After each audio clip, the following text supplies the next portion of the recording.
नमस्कार. आजची माहिती रोगप्रतिकारक क्षमता, आपली इम्युनिटी पॉवर कशी काम करते, आपलं शरीर मायक्रो लेवलला जाऊन कसे कार्य करते याबद्दल घेऊ. ही माहिती doctor Lajpatrai Mehra, founder of neurotherapy यांनी अभ्यास करून medical physiology book Guyton and Hall 11th edition याचा अभ्यास करून व नंतर त्यावर शोध करून व संशोधन करून काही माहिती अति महत्त्वाची माहिती ही दिली आहे त्यांच्या बुकमध्ये. न्यूट्रोफिल्स व मैक्रोफेजेस निम्नलिखित कई एंजाइम्स द्वारा किसी भी तरह से कीटाणुओं को समाप्त कर देते हैं, जिनमें मुख्य है जे न्यूट्रोफिल्स आणि मॅक्रोफेजेस आहेत ते खाली जे एंजाइम्स आहेत त्यांच्याद्वारे कुठला पण जो बॅक्टेरिया व्हायरस आहे त्यांना मारण्याची त्यांच्याकडे क्षमता आहे. त्यांच्यामध्ये मुख्य आहेत एक complement system, superoxide, hydrogen peroxide H2O2, hydroxyl ions, myeloperoxidase, hypochlorite इत्यादि नाम के कई बहुत ही भयानक एंजाइम्स हैं जिनकी एक थोड़ी सी मात्रा भी बैक्टीरिया को समाप्त करने के लिए काफ़ी है. लायसो हे जे आता आपण नाव ऐकले हे एवढे खतरनाक एन्झाईम आहेत का त्याची एवढीशी तरी एक ड्रॉप तरी त्या बॅक्टेरिया व्हायरसवर पडला तरी ते समाप्त फिनिश होण्याची एवढी कॅपॅसिटी आहे ह्या एंजाइम्सकडे. लाइसोजाइम नाम का एंजाइम जो सलाइवा में पाया जाता है वह बैक्टीरिया की जिल्द को पानी तरह गाल सकता है. हाँ, कुछ बैक्टीरिया ऐसे हैं जिनके ऊपर इनका प्रभाव नहीं पड़ता, उल्टे हुए न्यूट्रोफिल्स व मैक्रोफेजेस को ही समाप्त कर देते हैं, जिनके कारण कुछ पुरानी बीमारियां हो जाती हैं. इस प्रकार से न्यूट्रोफिल्स और मोनोसाइट्स किसी भी प्रकार के बैक्टीरिया, वायरस या अन्य किसी भी जहरीली वस्तु को जिससे शरीर को नुकसान हो उसे समाप्त करने की क्षमता रखते हैं. लायसोझाइम नावाचा जो एन्झाईम आहे तो एवढा खतरनाक आहे, तो आपल्या सलाइवामध्ये मिळतो. हे जे बॅक्टेरिया व्हायरस असतात त्याच्यावरती जी स्किन असते, चामडे असते, त्या स्किनला पाघळण्याचं काम हा करतो लायसोझाइम. आणि ह्याच्यामध्ये एवढी ताकद असतं का त्यांना बॅक्टेरिया व्हायरसला मारून टाकायची कॅपॅसिटी असते. हां, पण काही असे खतरनाक बॅक्टेरिया आहेत का जे स्वतः जे न्यूट्रोफिल आणि मायक्रोफेजेसला सुद्धा मारू शकतात आणि ह्यासाठी त्यांना जुने मोठमोठे आजार होतात ते ह्या बॅक्टेरियामुळे. पण जे दुसरे बॅक्टेरिया आहेत त्यांच्यानी न्यूट्रोफिल आणि मोनोसाइट हे कोणता पण बॅक्टेरिया व्हायरस असेल आणि कुठले पण खराब वस्तू ज्या बॉडीमध्ये आहेत त्यांना मारून टाकायची कॅपॅसिटी ह्या लाइसोझाइमकडे आहे. नेचर ने, प्रकृति ने हमारे अंदर वह कुछ बनाया है कि कभी कभी देखकर दंग रह जाते हैं कि नेचर ने यह शरीर कितना अच्छा और कितना मजबूत बनाया है कि जिसकी तारीफ मुँह से नहीं हो सकती. आपल्या निसर्गाने किती चांगल्या पद्धतीने आपलं शरीर बनवलं आहे, आपली रोगप्रतिकारक क्षमता, आपली इम्युनिटी पॉवर किती मजबूत आणि स्ट्रॉंग बनवलेली आहे.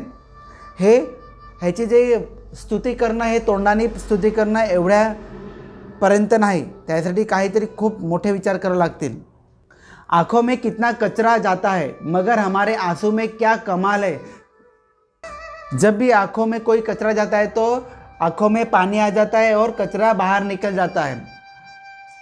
वैसे ही इसी तरह से नाक से श्वास लेने पर इसका सब कचरा जो हवा में है वह साफ होकर छन कर, अगर हवा बहुत ठंडी है तो गर्म हो जाएगी और अगर हवा बहुत गर्म है तो लंग्स में जाने से पहले ही जितनी गर्मी चाहिए उतनी गर्म वायु ठंडी हो जाएगी और लंग्स में जाएगी. आपण पूर्ण दिवसात जेव्हा फिरतो तेव्हा डोळ्यामध्ये किती कचरा आपल्या कधी जातो तरी तेव्हा काय होतं, डोळ्यामध्ये पाणीसारखं येतं आणि तो कचरा बाहेर निघतो. किंवा आपण रात्री जेव्हा झोपतो तेव्हा सकाळी उठून बघतो तर आपल्या डोळ्याच्या भोवती कचरा निघालेला असतो. हे शरीर स्वतः कचरा बाहेर काढून टाकतं. दुसरं,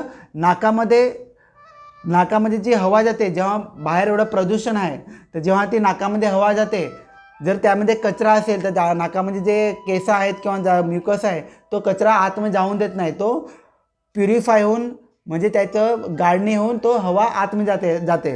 जर हवा थंड असेल तर आतमध्ये लंग्समध्ये जेवढं गरम पाहिजे तेवढं गरम हवा होऊन आतमध्ये जाते. आणि जर हवा आणि हवा जर गरम असेल तर जेवढी लंग्सला थंड पाहिजे तेवढी ती थंड होऊन आतमध्ये जाते। जो हवा श्वास द्वारा ली जाती है वह लंग्स में जाने के पहले नाक के अंदर बहुत जगह और बहुत रुकावटों से टकराती है और उसमें सब कचरा इत्यादि हवा का लंग्स में पहुंचने से पहले ही नाक के मुकेश द्वारा साफ हो जाता है। अगर हवा में नमी ज़्यादा है तो कमी नमी होकर हवा लंग्स में जाएगी और अगर हवा बहुत खुश्क है तो उससे नमी आ जाएगी, तब लंग्स में हवा जाएगी। जेव्हा हवा श्वासाद्वारे घेतला जातो तेव्हा आतमध्ये भरपूर साऱ्या गोष्टी आहेत, जसे म्युकस आहे, केस आहेत, त्याच्यापासून टक्कर घेऊन त्याच्यामधून हवा निघून जाते, म्हणजे प्युरिफाय होऊन, म्हणजे त्याच्यामधून गाळून ती आतमध्ये जाते। तर तसेच जर हवा दमट असेल तर त्याच्यामध्ये व्यवस्थित ती चांगली थोडीफार गरम होऊन ती आतमध्ये जाईल। आणि जर हवा एकदम खुश्क असेल, म्हणजे खुरदुरी असेल, एकदम सुकी असेल तर त्याच्यामध्ये थोडीफार नमी टाकेल शरीर, नाक आणि नंतर लंग्सला जेवढं पाहिजे आहे त्यानुसार हवा आतमध्ये जाईल। इसी तरह मुंह द्वारा जो गलत वस्तु जाने लगे तो टॉन्सिल्स उनसे हमारी बचाव करते हैं। दांतों की मैल बहुत बड़ा एंटीसेप्टिक यानी कीटाणुनाशक है एवं पेट में इतनी सख्त एसिड है कि कोई वायरस या बैक्टीरिया इत्यादि जीवित नहीं रह सकता। त्याच पद्धतीने आपल्या तोंडामध्ये टॉन्सिल असतात, जर काही चुकीची वस्तू जात असेल तर टॉन्सिल ते अडवतं। तसेच आपल्या दातावरती जो मळ असतो तो सुद्धा एक अँटीसेप्टिक असतो, तो कीटाणुनाशक असतो, तर तो आपल्यासाठी चांगला असतो। तसेच आपल्या पोटामध्ये एसिल ॲसिड असतं, त्यापासून कुठलाच बॅक्टेरिया व्हायरस वाचू नाही शकत। जर एसिल ॲसिड चांगलं बनत असेल तर त्यासाठी पचनसंस्था चांगली पाहिजे। रक्त में कई सेल्स हैं जो कि कैंसर तक के सेल्स को मार सकते हैं। इनमें मुख्य है थाइमस ग्लैंड के सेल्स, सफ़ेद रक्त के सेल्स WBCs जो किसी भी बाहर के सेल्स को ख़त्म कर देते हैं। इनके अलावा निम्न भी है नेचुरल किलर्स नाम के सेल्स, लीवर के कुपर सेल्स, लंग्स में एल्वोलाइज के डस्ट सेल्स और लिम्फ नोड्स, गामा ग्लोबुलिन जो रक्त में पाए जाते हैं। रक्तामध्ये एवढे अलग अलग प्रकारचे सेल आहेत, काही असे सेल आहेत की जे कॅन्सरचे जे सेल आहेत त्यांनासुद्धा मारण्याची कॅपॅसिटी त्यांच्याकडे आहे। आणि याच्यामध्ये सर्वात महत्त्वाचं म्हणजे कोणते, थायमस ग्लँडमधून जे सेल असतात, तसेच सफेद रक्तचे सेल, हे कुठल्या पण बाहेरचे सेल असतात त्यांना मारून टाकण्याची त्यांच्याकडे ताकद आहे। तसंच त्याच पद्धतीने नॅचरल किलर्स नावाचे सेल असतात, लिव्हरमध्ये असतात ते कोपर नावाचे सेल, आपल्या फुफ्फुसामध्ये ॲल्व्होलाई असतात त्याच्यामध्ये डस्ट नावाचे सेल, लिम्फ नोड्समध्ये असतात गामा ग्लोबुलिन, हे सर्व रक्तामध्ये आढळले जातात। माँ के पेट में जब बच्चा पैदा हो रहा या बन रहा होता है तो हमारी छाती में एक थाइमस नाम की ग्रंथि है जो अलग अलग प्रकार की सेल्स बनाती है, T helper, T killers, T suppressor cell. जेव्हा आईच्या पोटामध्ये बच्चू तयार होत असतो तेव्हा छातीमध्ये एक थायमस ग्लँड बनतो, तो भरपूर सारे अलग अलग प्रकारचे सेल बनवतो। त्याच्यामध्ये टी हेल्पर म्हणजे मदत करणारा सेल, किलर म्हणजे सेल मारणारा सेल आणि टी सप्रेसर म्हणजे सप्रेस दाबून करणारा एक cell. T helper cells interleukin number 2 नामक सेल्स बनाते हैं जो थाइमस के अन्य सेल्स के साथ मिलकर LAK नामक ऐसे किलर सेल्स बनाती है जो कैंसर के सेल्स को भी समाप्त कर सकते हैं। यह table 7th addition page number 1004 में लिखा है। जे टी हेल्पर सेल असतात ते इंटरल्यूकिन नंबर 2 नावाचे सेल बनवतात आणि ते थायमसमध्ये म्हणतात। ते थायमसमधून जे सेल, थायमस आणि सेल हे मिळून, हे दोघे मिळून, टी हेल्पर सेल मिळून, इंटरल्यूकिन नंबर 2 सेल मिळून हे टी किलर नावाचे सेल बनवतात। आणि हे टी किलर सेल कॅन्सरसारखे जे सेल असतात त्यांना मारतात किंवा त्यांना मारण्याची त्यांच्याकडे क्षमता असते। टी सप्रेसर जो हमें ऑटो इम्यून डिसऑर्डर होने से बचाते हैं। और चौथा टी मेमोरी सेल है, जिसमें हमारी सभी पीढ़ियों में उनको जितनी भी बीमारियां आई उनके कोड के साथ उनकी एंटीबॉडी बनाने के फॉर्मूले का ज्ञान होता है। यानी परदादी से भी पहले से लेकर दादी माँ, दादी से हमारी माँ और हमारी माँ से हमारे जन्म तक जो बीमारियों से वह लड़ चुके हैं उनके प्रति कैसे हमारे शरीर का लड़ना है, यह ज्ञान, यह नॉलेज जन्म के बाद से ही बच्चे को प्राप्त होता है। जे टी सप्रेसर सेल आहेत, जे ऑटोइम्यून डिसऑर्डर आहेत, म्हणजे आपलीच रोगप्रतिकारक क्षमता आपल्यालाच मारते, ह्याच्यापासून कसं वाचायचं ह्यासाठी ते मदत करते। कोणते? T suppressor cell. दुसरे आहेत टी मेमरी सेल। हे आपल्या जे पूर्वजांना जे आजार झाले, आपल्या आजोबाच्या वडिलांना, त्यांच्यापासून आजोबांना, आजोबांपासून आपल्या वडिलांना, वडिलांपासून आपल्यांना, ह्यांना कुठले कुठे आजार होऊन गेले, तर त्याच्यावर कसं लढायचं। आता एखादं बॅक्टेरियावर्स आहे, त्याच्यापासून बॉडीने अँटीबॉडी बनवली, मग त्याला मारण्याची एक अँटीबॉडी बनवली, त्याचा एक फॉर्म्युला बनवून आपल्या टी मेमरी सेलमध्ये एक मेमरी सेल आहे ती तिथे साठून राहिली। मग ते आपल्या आजोबांपासून, वडिलांपासून आपल्याला भेटलं, म्हणजे तोच आजार ज्याला आपल्याला झाला तर ती मेमरी सांगेल का ह्याला तोच आजार झाला, मग त्याला कसं मारायचं, त्याची कशी फायटिंग करायची, हे सर्व ज्ञान, हे सर्व नॉलेज त्या टी मेमरी सेलला आहे। मग तो बॅक्टेरिया आला का आपल्याकडे जे मेमरी सेल आहे ती सांगते का ह्याला असं मारा, मग तो त्या पद्धतीने मारतो। उदाहरणार्थ आपल्या आजोबांनी गाडी चालवायला शिकले आणि नंतर त्यांनी शिकवली त्यांच्या मुलाला, म्हणजे आपल्या वडिलांना गाडी चालवायला शिकवली। त्यांनी तसे शिकवले, मग वडिलांनी शिकले, मग वडिलांनी आपल्याला शिकवली, मग आपल्याला गाडी चालवायला आली। त्याच पद्धतीने जो आजार येतो तो पहिले एक मेमरीच्या रूपात तो वडिलांकडे जातो, वडिलांकडून आपल्याकडे येतो, असंच पुढे जनरेशनला जात राहतो। म्हणून जुने आजार असतात ते फायटिंग करून घेतात आणि त्याची मेमरी साठवून ठेवतात। जब ऐसी अवस्था निसर्ग प्रकृति ने बनाई है तो हमें क्या आवश्यकता है कि पोलियो इत्यादि के टीके लगवाए। पहले पहल यह शुरू हुआ था कि इंग्लैंड में वह मेडिकल डॉक्टर जिसने 90% पैदा हुए बच्चों को पोलियो का इंजेक्शन दे दिए, वे उन्हें गवर्नमेंट की तरफ से हर साल 1875 पाउंड यानी 1,30,000 रुपये के बराबर बोनस मिल जाता है। सो इतना पैसा सालाना मिलने के लिए वे सब एडवर्टाइजमेंट करते हैं ताकि लोग पोलियो इत्यादि का इंजेक्शन लगवा लेवे। आप ध्यान दीजिए, आपके पूर्वजों में 300-400 लोग तो होंगे, क्या उनमें 50% पोलियो से पीड़ित थे? तो आपका जवाब होगा कि एक भी नहीं।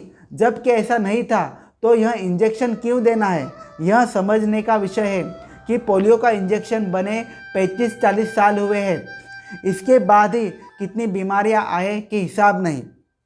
जर प्रकृतीने, नेचरने, निसर्गाने एवढी भारी सिस्टम आपल्या बॉडीमध्ये करून ठेवलेली आहे, फायटिंग कसं करायचं हे सर्व सेल आपल्या बॉडीमध्ये आहेत, तर आपल्याला काय गरज आहे तसे पोलिओसारखे टीके म्हणजे वॅक्सिनची गरज काय आहे?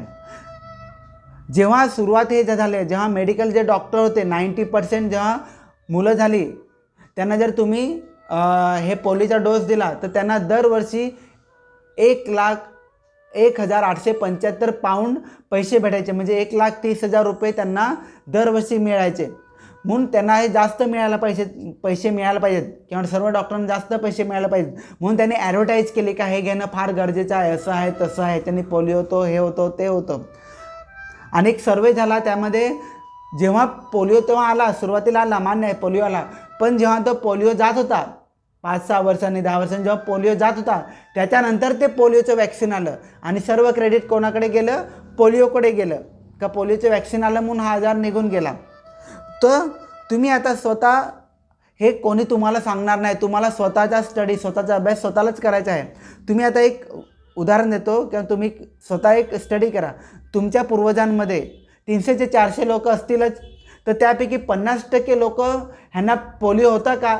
जरा पोलिओ एवढा जुना आजार किंवा पोलिओचा त्रास होता तर तुमच्यापैकी जे एवढे पूर्वज झाले त्यांच्यापैकी 50% लोकांना पोलिओ होता का? तर तुमचं उत्तर नाही, एक पण नाही किंवा 1-2 असतील। तर हेच आहे कारण का जर एक पण नसेल तर तुम्ही आता पोलिओचं वॅक्सिन का देता मुलांना किंवा तुम्ही पोलिओचं किंवा कुठल्याही प्रकारचं वॅक्सिन का घेता? ह्यासाठी तुम्हाला जागृत राहणं फार गरजेचं आहे। आणि तुम्ही एक विचार करा, जेव्हापासून पहिले एवढे मोठमोठे आजार नव्हते. जेव्हापासून हे पोलिओचे इंजेक्शन किंवा जेवढे पण वॅक्सिन यायला लागले, जेव्हा पण एवढं मॉडर्न टेक्नॉलॉजी झालं त्याच्यानंतरच हे किती सारे आजार आले, त्याचा काही नेम नाही. मी संजय सालकर 2012पासून न्यूरोथेरपी प्रॅक्टिस करतोय. तसेच 2 वर्षापासून नॅचरोपॅथी आणि मेडिकल न्यूट्रिशन थेरपीची प्रॅक्टिस करतोय.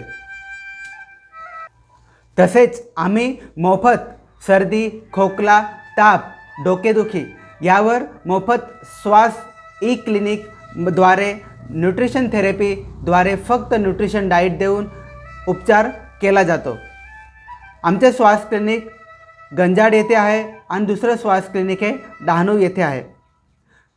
ह्या माहितीबद्दल रोगप्रतिकार क्षमता कशी कार्य करते, आपली इम्युनिटी पॉवर कशी कार्य करते, ह्याबद्दल जी माहिती देणार आहे ती माहितीबद्दल काही प्रश्न असतील, काही शंका असतील किंवा काही ह्यापुढे तुम्हाला कोणती माहिती पाहिजे असेल किंवा ही जी मी माहिती दिली आहे ह्यामध्ये काही चुकीचे आहे का हे तुम्हाला सांगायचे असेल तर तुम्ही कमेंट करा, कमेंट ते शेअर करा, नंतर मी उत्तर देण्याचा प्रयत्न करणार आहे.